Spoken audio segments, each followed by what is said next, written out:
No. I didn't. Okay, let's move along then to Article 3.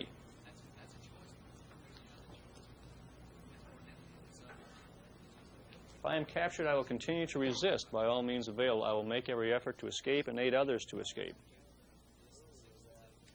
Okay, now I mentioned earlier that there is part of the Geneva Conventions of 1949 that applies to AMED personnel that is very important, and now would be a good time to insert it.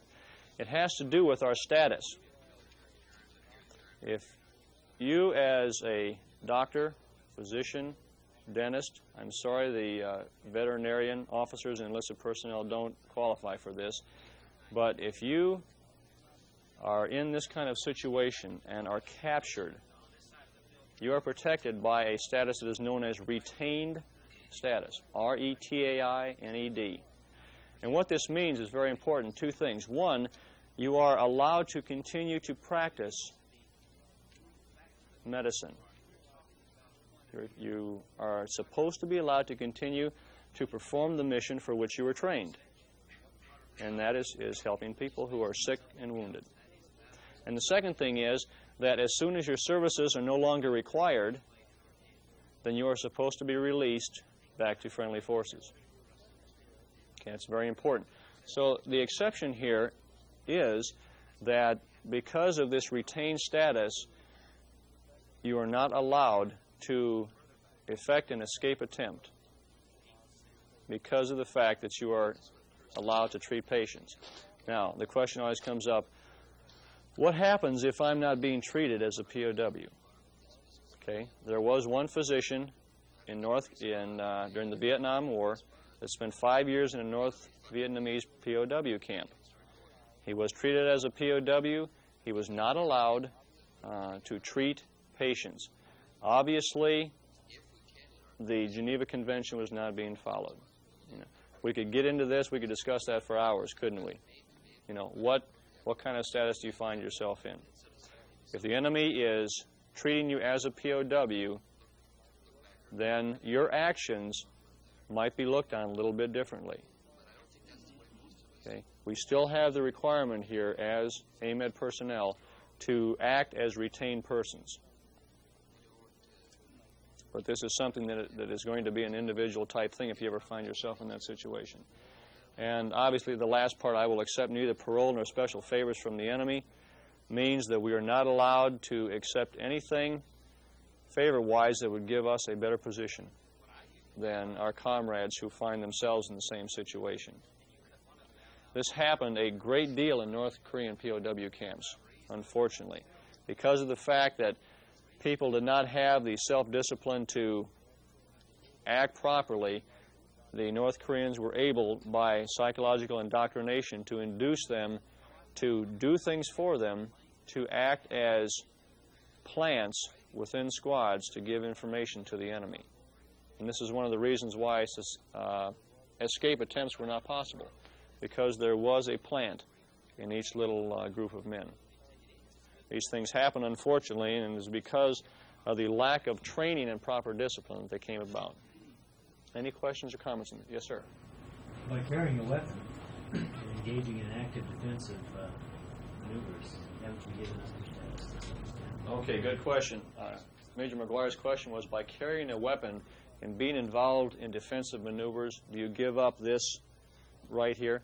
Under the Geneva Convention, as long as you are involved in defensive measures with either, and the defensive weapons, M16 rifles and 45s are classified as defensive weapons, trying to protect yourself, your patient, or your medical treatment facility, if you're captured while in a defensive position, you are still retained personnel.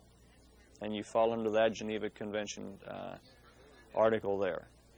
If, as I mentioned earlier, you effect a breakout and in an offensive situation and get captured after that, then you are not protected by that article. In other words, if you're captured, you're a POW. After you, while in a retained status? In that particular situation that we're talking about, where you're actually engaged in an active defensive maneuver. Do you still wear the Red Cross? Yes. And of course, the tactical commander, a lot of times it depends on the situation, whereby under the Geneva Convention, of course, we are supposed to display the Red Cross on all buildings and on personnel who are treating patients, so that they can be protected under the Geneva Convention. And the commander, under no circumstances, can ask you to engage in an active offensive situation. You can't call on your medical troops. The tactical commander, he is not supposed to ask you to become involved in that, unless, of course, it's that type of situation where you have to defend yourself. But you can refuse them otherwise. Well, that gets into a tricky area there. You know, I know the answer. It depends on the situation. Does not answer your question. But as many situations as we came up with, we would have as many answers on that point. And if you'd like to see me after class, we can go into a few of these and hash them out. I'd be happy to. Yes, sir. You're mentioning part of the potential for survival in any kind of a confined situation is a belief, you know, be it in God, but isn't also part of it isn't a realistic expectation of what one can expect. For instance, as medical personnel, we're supposed to have this retained status. But when in actuality, for all intents and purposes, this doesn't exist under this current mode of warfare that we're experiencing throughout the world.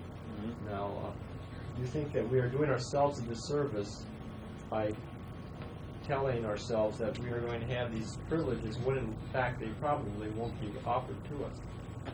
Are we doing ourselves a disservice? I think we would be from the standpoint if people are not trained in knowing what to expect. One of the studies that was done after the Korean conflict showed that the main reason that people had so much trouble in handling the situation was because of their ignorance of what to expect in a prisoner of war situation. Now, depending on what kind of conflict we got into and whether the country that we were fighting was a signer of the Geneva Convention, would probably and possibly change the situation. Do you think the Geneva Conventions, as they are used now, are in fact a viable document, knowing the probable adversaries you're faced with? I feel it is if, you know, we as a country, we honor it. Okay. Now, the problem is if you are fighting somebody who does not honor it. And in that situation, I don't know if I'm getting across what you're asking, but it is the best document that we have at the present time that countries have signed as an official act, and that therefore they are bound legally and morally to following it. If they don't, we get into another area here of international relations that I am not prepared to comment on. So, from that standpoint, we have to have laws that we can commit ourselves to both in peacetime and wartime, or we turn into an uncivilized society. And that's about all I can comment on that right now. Okay, let's move along to Article 4. It's a long one if you just go ahead and read that quickly there. Can you see a point here that we would consider an exception? And this goes back to our retained status now. Goes back to our retained status. We are not officially POWs. Command situation, good. In the Army Medical Department, the only corps that is authorized to accept command of other POWs is the Medical Service Corps. Because we are not, from that standpoint, it's kind of a dual type thing. Under the Geneva Convention, we still qualify as retained persons because of our admin training to administrate over a medical treatment facility. But at the same time, we're the only branch, therefore, that can command and take charge of other POWs. So it's kind of a dual wear a two-hatted type thing, but that is the exception. So you as a doctor, a dentist, whatever, you find yourself in this situation, retain status, the only thing you are responsible for is whatever medical treatment facility you would have in a POW camp, regardless of rank.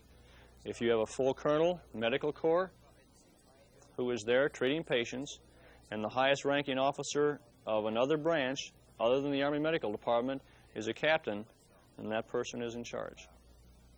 This is rank irregardless here. Very important point. And obviously the other parts of this apply as far as giving them information, obeying lawful orders, and backing up those people who are in command over you. All of this applies. Any questions? Yes, sir. Would the enemy use you to like work in one of the hospitals to treat their soldiers, or just would you be in charge just of your fellow soldiers? That's a good question. I'm glad you brought that up. What happens if you find yourself in a situation where the enemy wants you to treat their sick and wounded also? Possibly even before you're allowed to treat your own. What do you do? What if they don't let you treat yours before you treat theirs? You have to treat them to inspect the treatment of your own troops. Okay. If a person, an enemy, is sick or wounded to the point that he is not capable of performing his mission, he is no longer a combatant, is he? And at that point, for you who are physicians here and have taken the Hippocratic Oath, what are you supposed to do for that person? Treat him. This has even been put in writing in some places in the European theater. I understand it is in writing that if this situation ever occurs, that personnel, Army Medical Department personnel, will treat both enemy and American personnel the same way, irregardless of who they are. And so that's a good question. I'm glad you brought that up because it happens. It can happen, and chances are it will happen because for the most part, when you get in that kind of situation, our medical personnel are trained better than some other countries. And so they know what we know and know that we can treat their people. So I appreciate that question because it does come up. Yes, sir. You say if they're wounded so that they can never be a combatant again? What if they're... No. So once a person becomes a non-combatant because of illness or injury, okay, he is to be treated on the same footing as anybody else who is sick and wounded. He is in need of medical care. Okay, so even if he knew that what you did would enable him to fight again, say, in a week? That's right. Exactly right. It seems like they would always have something for you to do, and they wouldn't return you to, you know, like... That's always a possibility we have to look at, don't we? That they would have so much for a person to do that they would not return them. That is always a possibility we have to face. Because realizing that there are not that many medical department personnel that far forward that the chances are that great of capture, that, you know, would you ever find yourself in an excess position? Probably not. Possibly not. But it is a possibility. Anything else on that? Article 5, I think, is probably the most familiar from the standpoint of the Geneva Convention articles. And it was written into the Code of Conduct to reiterate our responsibility as far as what information we give the enemy to effect positive identification. Name, rank, service number, and date of birth. Okay, now, just a couple of quick changes on this that have already taken place. If on your handout you will cross out the word bound and put required, I am bound to give. The word has been changed to required, and the word only has been stricken. So now it reads, I am required to give name, rank, service number, and date of birth. And the exception here is, obviously, that if you have a patient or patients there that are in need of more medical care, more definitive care than you can give, then you have the responsibility to give any information based on that patient's condition to the appropriate camp authorities. Somebody needs a transfusion, an operation, medication that you don't have, obviously they need to know about that patient's condition.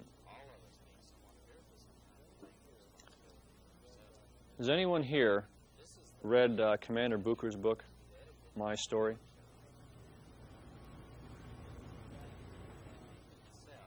Think back to, what was it, 1968, I believe, when the Pueblo was captured.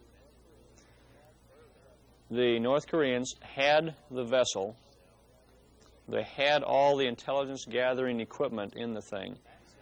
Very little was able to be destroyed. Yet the people were continually interrogated over and over and over again. What kind of information were they trying to get?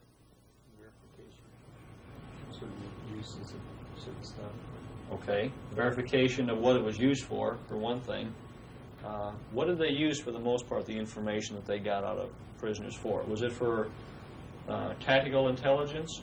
What was it for? Propaganda, exactly. The information they were trying to get was things like, yes, I was in territorial waters, yes, I am an aggressor type thing, we were in the wrong, we shouldn't be here, things like this. Not anything having to do with tactical intelligence, but rather for propaganda purposes. And several years after this, a retired naval admiral wrote a book questioning this. And there are a lot of thoughts being raised, both pro and con, reference just how much information should an American serviceman be required or allowed to give the enemy to keep himself from being tortured. You know, where do you draw the line? Some people say there's nothing wrong with this, that we have a responsibility to give the enemy no information at all, because anything you give just leads to possibly more and more and more as you go along. And this is where the brainwashing came in. On the other end of the spectrum, you have the people that say, listen, what is the use of getting American servicemen tortured when all they're trying to get is information to use for propaganda? Put them on radio, on television, the guy says, I did something wrong, my country did something wrong. And it's even been suggested, and I'm just giving this out as information on both sides of this continuum here, that people say, why don't we allow them to say anything that will keep them from getting tortured, as long as the information is not significant, and then we as a country will put out to the world that these statements were made under physical or psychological duress, the person is not responsible, and they have our permission to say anything that the enemy uses for propaganda purposes. What do you think about that? I think an interesting point to latter statement is the fact that usually the greatest impact of any announcement is the first announcement, be it right or wrong. A good example being a lot of Ralph Nader's information that he gives to the public. Mm-hmm. Maybe some of it has a factual basis, but it's been proven that some of the stuff that he's put out, especially about the Corvair, a good example, yes, was erroneous. But the public thinks that the Corvair was a bad car, and this is the lasting impression that's been given the public, even though subsequent information came out refuting some of the original documentation. Okay, so then apply that now to a POW situation. Okay, you're a third country, and a prisoner of war comes out and says, well, my country is bombing hospitals or civilian residences, which are, which is illegal under the Geneva Conventions. Mm-hmm. This third country person is going to say, well, gee, this POW is representing a bad country, even though maybe a week later the involved country will come back and say, well, this is all erroneous or was under duress. I think the original impression has been made, and it will have the greater impact than the rebuttal. That's a good point. Okay, where do you draw the line? That's always the thing, that these questions are being talked about now in Congress. There's a lot of concern over if we get ourselves in another situation, find ourselves in a situation like this, just how is the American serviceman going to come out? How is he going to come out? It appeared to be a failure in North Korea during the Korean conflict because people were not prepared. We've gone over a lot of information here real quickly, but what I think we need to remember is that there is a code of conduct. It does lay down very specific responsibilities and rules for the American servicemen. These things were designed to be helpful, not to be a hindrance, but rather to be a help if we ever find ourselves in a situation where we need it. And while we don't memorize this thing verbatim, as long as we realize that we have certain responsibilities as soldiers, regardless of our branch of service, we'll know that the enemy cannot use this type of information against us. And that's the important thing. I thank you for your time and attention, and class is dismissed.